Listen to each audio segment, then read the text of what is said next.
My girlfriend cheated with her gym trainer while I bought the $8K ring. But when I heard her and her sister mocking me, calling me too naive, I kicked her out and exposed everything to her religious parents. Now she's begging after losing her family, job, and everything. But I already sold the ring and went to Costa Rica. I'm 32 years old. I work in finance. And up until like 3 months ago, I thought I had my life completely together.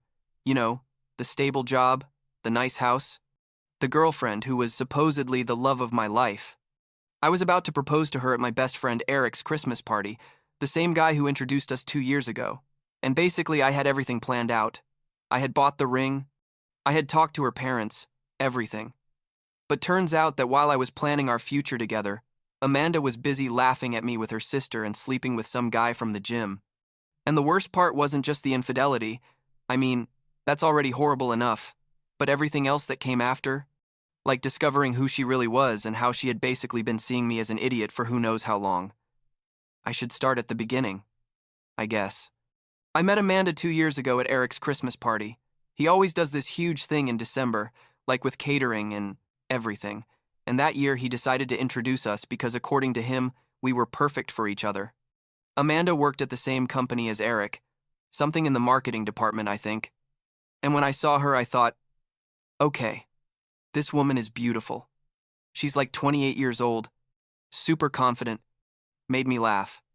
We talked all night and ended up exchanging numbers, and like a week later, we were already officially dating.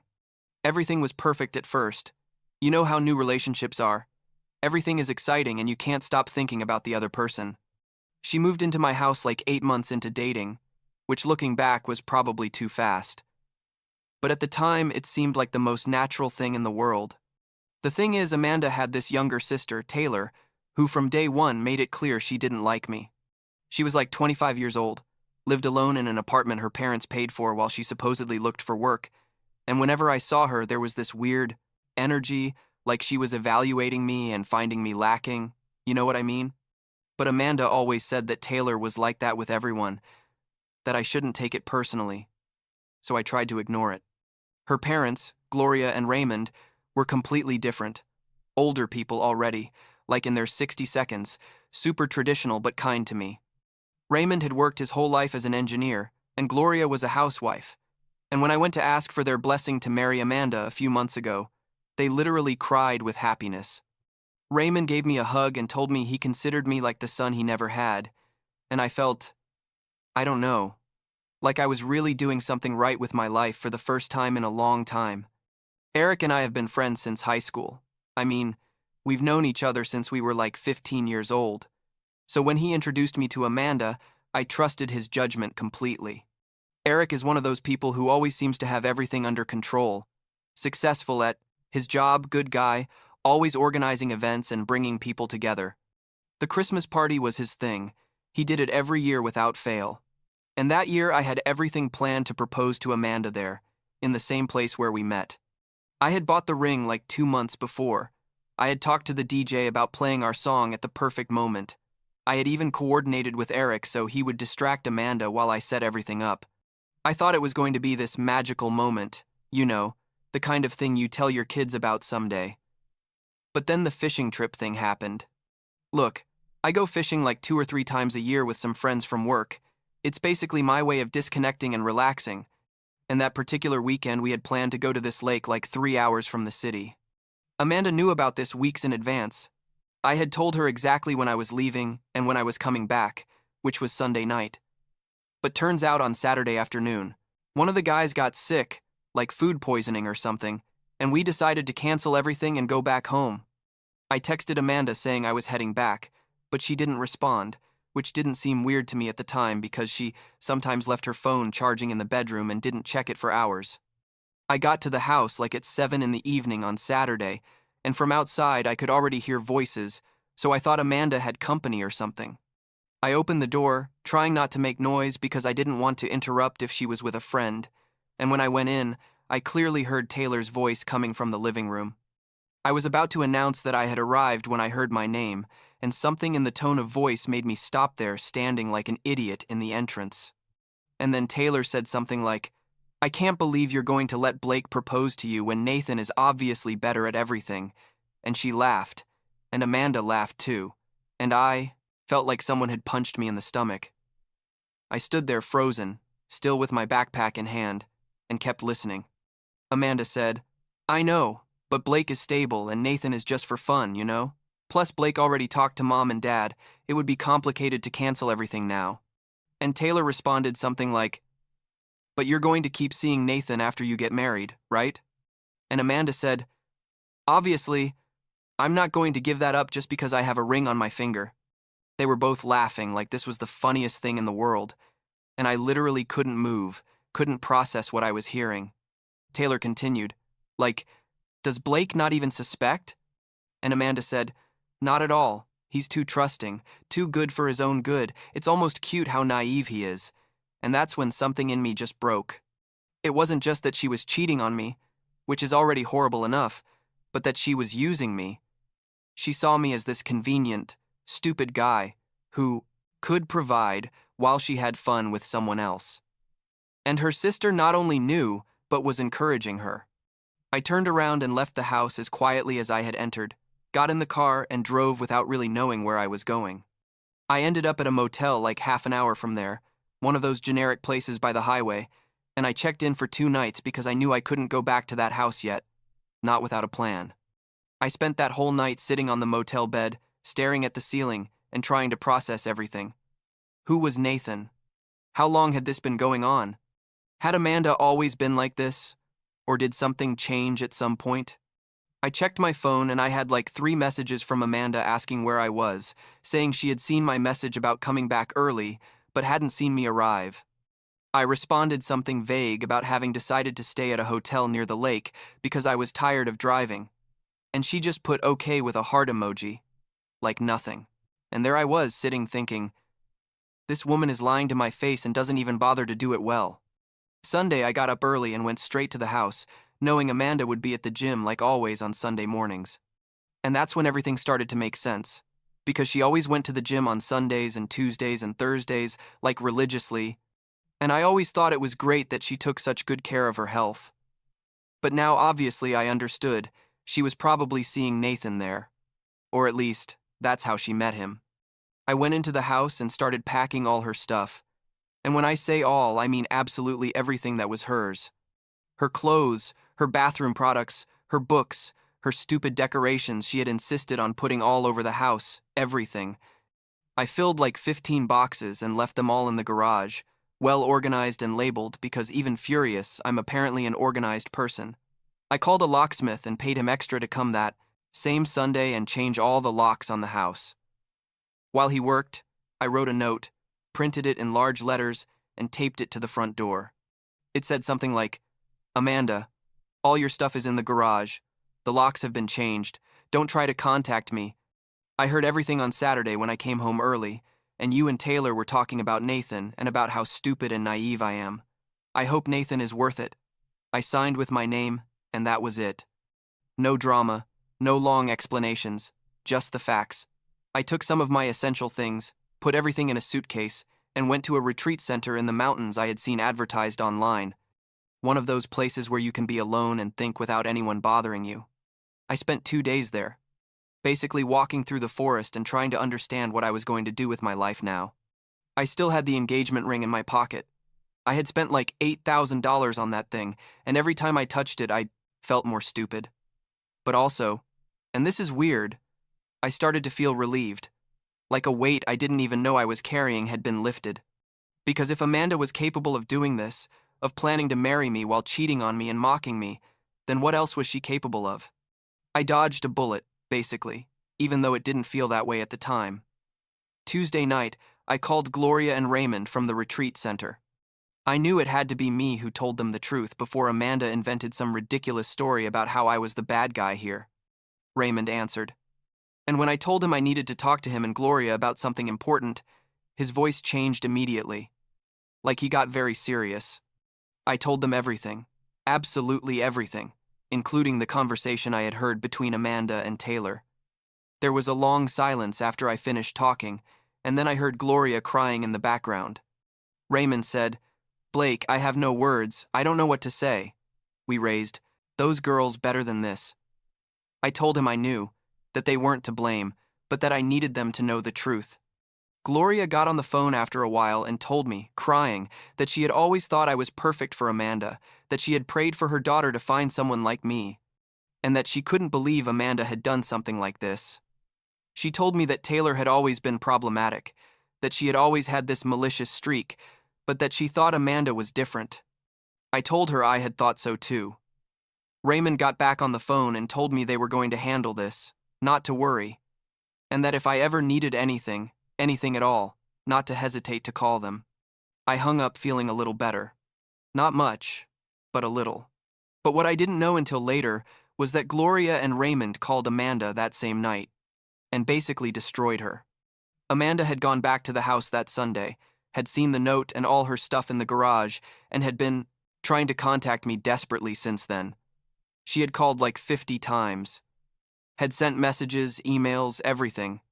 I had blocked her number after sending her a message telling her not to contact me, so she had been using Taylor's phone to try to communicate. But when her parents called her and told her they knew everything, that I had told them every detail, Amanda apparently tried to deny it all at first, then blame me, and finally admitted everything but tried to minimize it, saying Nathan didn't mean anything. Gloria told her she was a disgrace to the family, that they had raised a liar and a cheater, and that they didn't want to know anything about her until she grew up and took responsibility for her actions. Raymond was even harsher. He told her she had broken his heart, that I had been like a son to him, and that Amanda had destroyed any respect he had for her. They also confronted Taylor because obviously she was complicit in all this, and Taylor made the mistake of trying to defend Amanda and saying I was boring and that Amanda deserved something better. Gloria literally yelled at her, hung up the phone, and decided right there that neither of her daughters was going to receive another cent from them, and they were serious about it. Raymond and Gloria cut all financial support to both daughters. Taylor lost the apartment they were paying for because she couldn't afford it on her own. Amanda lost the car they were helping her pay for. Everything. Gloria called me like a week later to tell me they had made that decision, and I honestly didn't know what to say. It wasn't something I had asked for or expected, but they said it was necessary, that their daughters needed to learn that actions have consequences. They told me they would always consider me family, and that Amanda had lost the best man she was going to meet in her life. But that wasn't all. Turns out Eric, my friend, Amanda's boss, found out about all this because I told him. I needed to tell him it wasn't going to propose at his party, obviously. And when I explained why, Eric got furious. He's very professional normally, like never mixes personal with work, but he said Amanda's behavior reflected her character and that he didn't want someone like that representing his company. Like 2 weeks after everything exploded, Eric called Amanda to his office and fired her. He told her that although technically she hadn't done anything wrong at work, the environment had become uncomfortable because everyone in the office knew what had happened, because Amanda couldn't keep her mouth shut, apparently, and that it was better for everyone if she looked for opportunities elsewhere. Amanda didn't take this well. Not at all. She called Eric crying, begged him to reconsider, said she couldn't lose her job on top of everything else, but Eric was firm. He told her she could give 2 weeks' notice or leave immediately with 2 weeks' pay, and Amanda chose to leave immediately. She left the office, crying that same day with a box of her things, and all the coworkers basically looked at her like she was an alien. Eric told me all this afterwards, and although part of me felt bad, another part thought, well, what did she expect? That there wouldn't be consequences? By this point, Amanda had basically lost everything. She had lost me, she had lost her parents, she had lost her job, and the only place she could stay was with Taylor. But turns out Taylor wasn't as supportive as Amanda thought, because after like 3 weeks of having Amanda sleeping on her couch, Taylor kicked her out. I found out about this from Gloria, who still called me from time to time to update me, even though she had cut contact with her daughters. Apparently, Taylor told Amanda she was sick of her drama, that she had lost her apartment because of Amanda, and that she needed to leave and figure out her own life. Amanda ended up having to move in with a friend or something.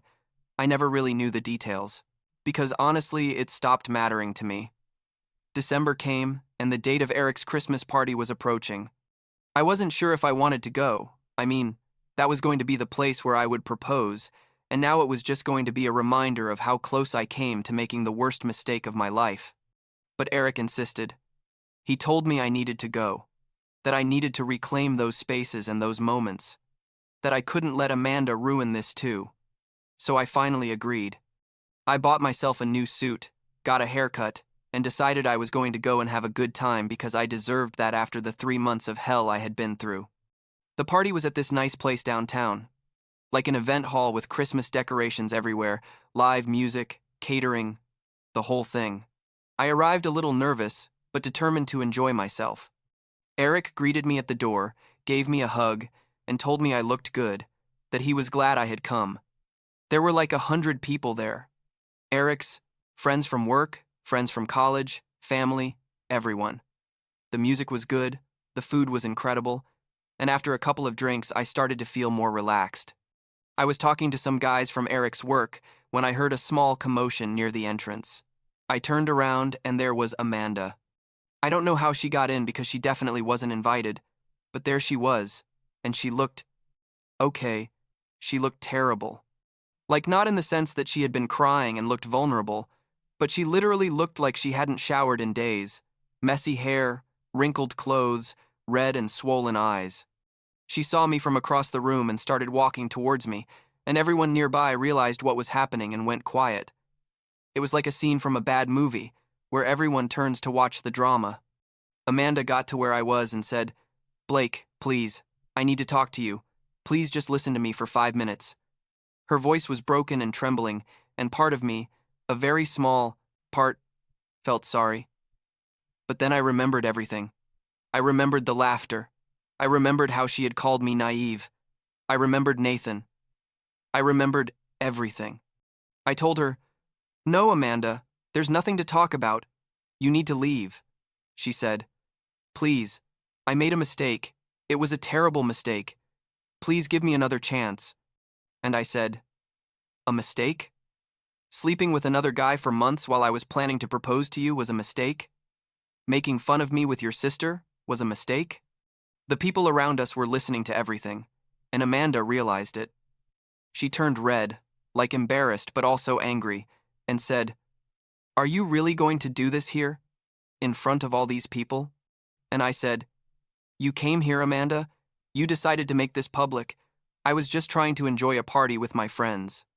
She started to cry, real tears rolling down her cheeks, and said, "I lost everything because of you. I lost my parents. I lost my job. I lost everything. And I don't know what happened to me, but I started laughing. Not because it was funny, but because it was so absurd, so completely absurd that she would blame me for the consequences of her own actions. I told her, "You didn't lose anything because of me, Amanda. You lost everything because you decided to cheat on me, because you decided to mock me, because you decided to treat me like I was an idiot. I didn't do anything except love you and plan a future with you. You did this. You." She tried to grab my hand, but I pulled away, and Eric appeared out of nowhere with 2 of his friends, big guys, and told Amanda she needed to leave now, or they were going to call security. Amanda looked at me one last time, her eyes full of tears and something that looked like real desperation, and said, "Blake, please, I love you." And I said, "No, Amanda, you don't know what it is to love someone, and I need you to get out of my life forever." Eric's friends basically escorted her to the exit, and she left crying and shouting, something about how this wasn't fair, how everyone had abandoned her, how I was a coward. The people at the party went quiet for a moment, and then Eric turned up the volume on the music and said something like, "Okay, people, the drama is over. Let's continue with the party." And slowly the conversation started again. People went back to dancing, and everything returned to normal. I stood there for a minute, breathing deeply, feeling like I had just run a marathon. One of Eric's friends came over and patted me on the back, told me I had handled that well, that Amanda got what she deserved. Others also came to say similar things, and honestly, I felt supported in a way I didn't expect. Eric brought me a drink and said, "To your new life, brother, one where you don't have to deal with that toxicity." We toasted, and I downed that drink in one gulp, and I felt like something inside me finally relaxed. Like I had been waiting for this moment of confrontation, and now that it had happened, I could move forward. The rest of the night was, surprisingly, fun. I danced with people I didn't know, ate too much, drank enough to be cheerful but not drunk, and for the first time in months, I felt genuinely happy. Not happy in the way I thought I was going to be happy if Amanda had said yes to my proposal, but happy in a quieter, more real way. Happy knowing I had dodged something terrible, that my life was mine again. I haven't heard much about Amanda since then. Gloria called me like a month ago to tell me that Amanda had finally started going to therapy, that she was trying to rebuild her life, and that she had admitted I didn't deserve any of what happened. Gloria sounded hopeful that her daughters would eventually grow up and mature, but she also made it clear that her relationship with them would never be the same. I told her I hoped Amanda would find peace eventually, and I meant it.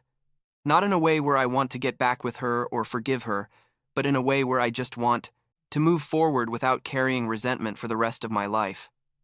I sold the engagement ring, got back like 60% of what I had paid, and used that money to take a vacation by myself.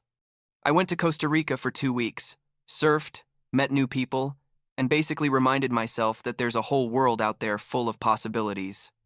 I'm not dating anyone now. I'm not actively looking, but I'm not closed to the idea either.